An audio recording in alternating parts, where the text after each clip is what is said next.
Are we live? Hi, Kirk. We're live. Okay, and here we are again. I had to run off there for a second halfway through this, and I apologize to Kirk. But anyway, we're going to go ahead and shoot this. Kirk is taking his time to tell us about this wonderful collection of British Empire and Commonwealth rifles and things, and so I'm gonna let him continue because I'm just totally drooling here at the moment. Here we have pattern 14. The pattern 14 is mostly known to Americans as the U.S. model 1917, but it plays an important, although not pivotal, role with Britain in World War I.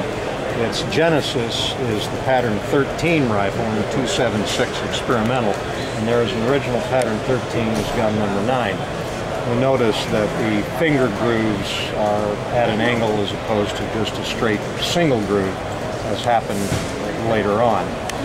The pattern 13 was originally intended to replace the Lee Enfield. At the beginning of the war, any idea to do that stopped. The rifle could be easily converted to .303, so U.S. gun makers were contracted to make the gun, and then it was renamed the pattern 14.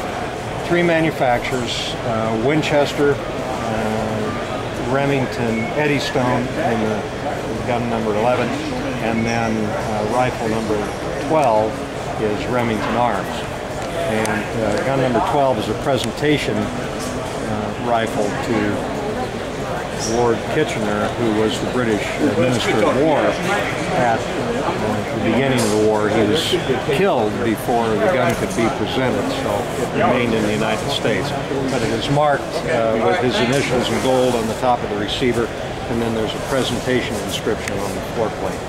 Also, an original pattern 13 Trials bayonet is on display along with the cartridges and the standard pattern 14 bayonet. This is interesting, the helmet and the face mask. Tell me about this. What was this used for? That is an original tanker's helmet made out of leather. The face mask is the driver's mask. Tanks were riveted as opposed to welded in those at that time. So there were seams between the plates, and when they would be struck with bullets, shards of metal would get in between the plates and cut through. So drivers were given face masks with chainmail to protect the necks. And you've got a Hotchkiss Mark I Star portative in tank configuration with tube sight and then articulated metal strip belt. Now this would be mounted where, on the front? They would be mounted actually on the Mark IV tanks. They would be mounted on the sides and sponsons. On the Whippet tank, which is a model of the Whippet, there were 4 in fixed mounts on each side of the cupola. I mean, I tell you what, technology has changed a lot, hasn't it? Yep, and you got to keep in mind those World War I tanks had no suspension system. Oh my Lord! So you bounced around quite a bit. Then the next gun is a standard Lewis infantry light machine gun, and it's in 1916 and later configuration, and it has an oil bottle in the stock, and then a provision for sling swifters. And then there's a drum carrier. And that was used for anti-aircraft too, I take it. I see the anti-aircraft sights there. Lewis's were made in much larger quantities than Vickers guns. And kind of the verbiage kind of tells the story. They went from 2 per infantry battalion to 36 per infantry battalion at the end of the war. And then 4 were held at battalion headquarters to use in the anti-aircraft role. And then you've got original manuals in the anti-aircraft sight, and then the manual for the anti-aircraft sight, which is kind of different. Very cool. Next is... What is this beast? This is the grand old lady of no man's land herself. This is the Vickers Mark I machine gun. It's set up as it would have been issued from 1917 on, and then it's got a flash hider, it's got a Sangster emergency tripod, it's got the canvas water bucket, and then manual luminous sights, a hyposcope sight for firing over a trench, and then the leather straps. And this is water cooled. It is water cooled. So what happens if they run out of water? Well, how fast will that barrel heat up to where it couldn't operate? The barrel, the water would turn to steam and travel through the hose into the bucket after 3,000 rounds of continuous fire. Okay. Barrels had to be changed Building maintenance to the men's room. fairly frequently because Vickers guns were indirect fire weapons primarily. Okay. They could be used for direct fire, obviously, but their primary role was firing at long ranges. And for that, we'll see there's a clinometer. Clinometer to be used to measure elevation in degrees for indirect fire.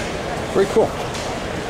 Now we've got the Air War, two models of aircraft gun. The first is a Mark III Lewis aircraft gun with Norton wind vane sights and 97-round drum.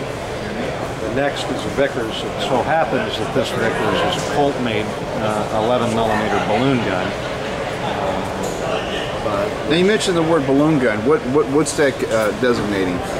It was used as the fire on the balloons they were used at that time? They were used in scout aircraft, meaning fighters, Okay. to fire at and bring down barrage balloons, which was not an artillery balloon, it was an artillery spotting device at the time.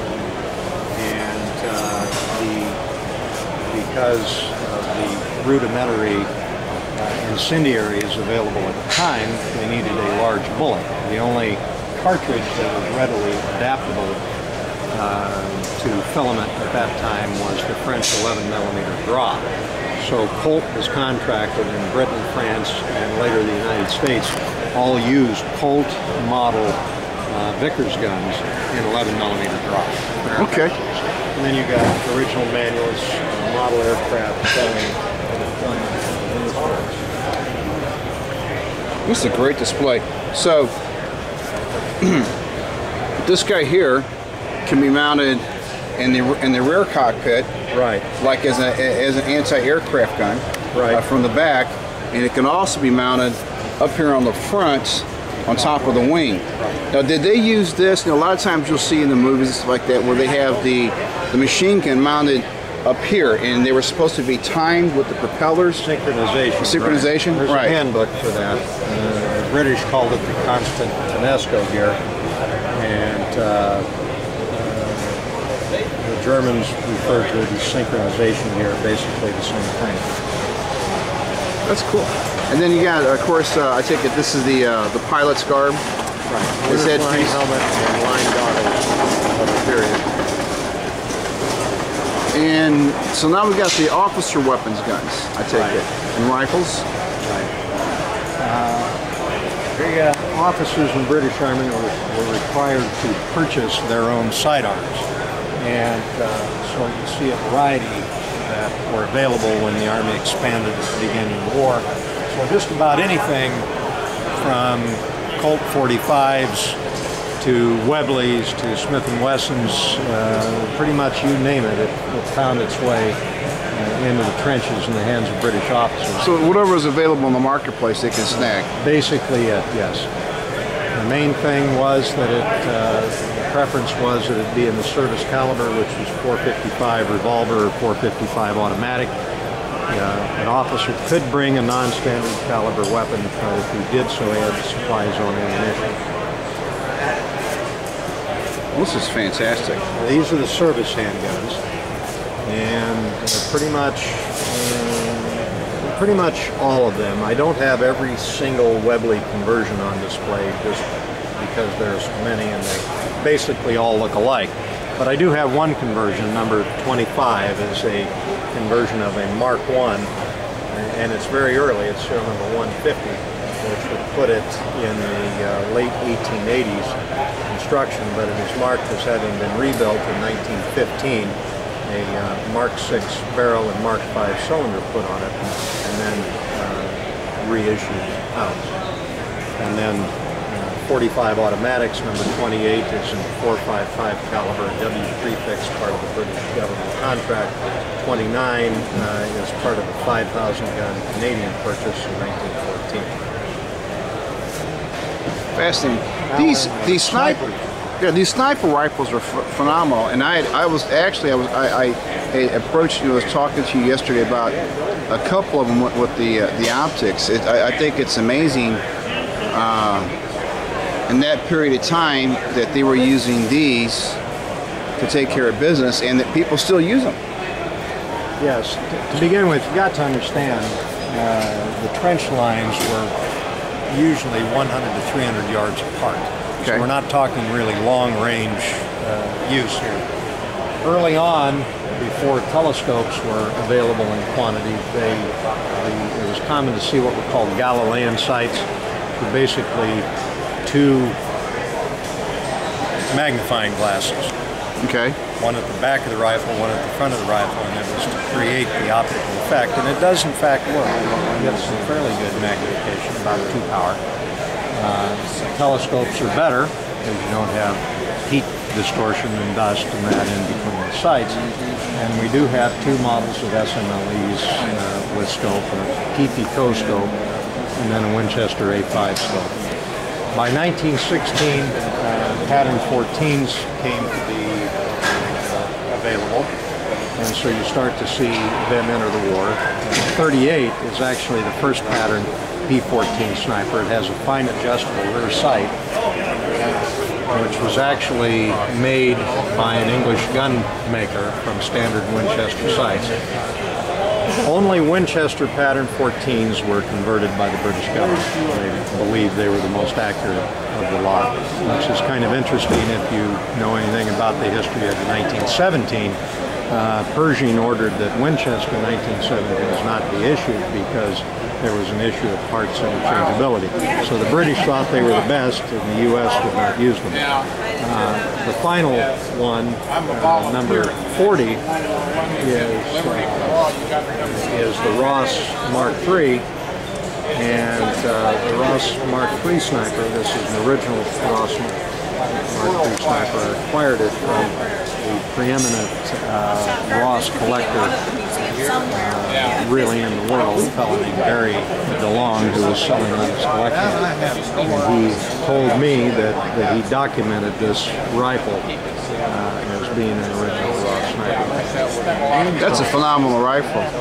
It is very odd. The scopes, of course, were acquired from Warner and Swasey in the United States, so standard P13, or pattern 1913 Warner Swasey, such as the United States would use on its Army snipers.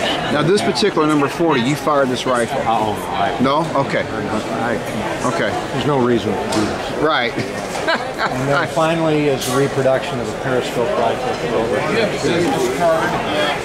I don't. You don't know in the park. Okay, I'm a volunteer at the National World War I Museum at Liberty Memorial, so come see us sometime. Bring missus. We're open Mondays. Well, we're just open all week during the summertime. Usually in the wintertime, we're closed on Mondays. Well, guys, this is a phenomenal display. A lot of fun. I've been there too. Oh, this I haven't been all the way through. No, I just got in. Let me know what you think. It's pretty impressive. I can tell from this end. Well, this is a trench gun. It's called a periscope rifle. Periscope rifle. And the idea was this locally made unit level, basically a plank of wood to resemble a rifle stock, so that you could stay below the trench line. They made up these periscope, which was 2 opposed mirrors, and inside a box, and you can look through here and sight the rifle. Oh, check that out, guys. I mean, I'm looking in this thing right now, and you're looking out the other side. And you'll notice the firing mechanism extends along the side, and it does work. You can pull the trigger and fire the rifle. I don't think we should snap it here in the gun show, but no, but it does work. I'll take your word for it. This is phenomenal. Well, listen, Kirk, I appreciate it very much you sharing this with us. I'm going to make sure this gets posted up tonight when I get back home, and we're going to get the word out about your collection. This is and share the information. Thank you for taking your time. That's the main thing. Thank you, sir. Thank you very much, Kirk. Have a good show. You too. This is Kirk. He's put together this phenomenal collection, and we're going to have it up on our website, cjlenterprise.com. It's ENTPRIZE, and we will also have it on our YouTube channel, to where you guys can take it, look at it, and learn a little bit about history about the about British during the Commonwealth War in 1914 through 1918. Thanks a lot. This is Sam talking to you later. Bye. All right, thanks, Sam.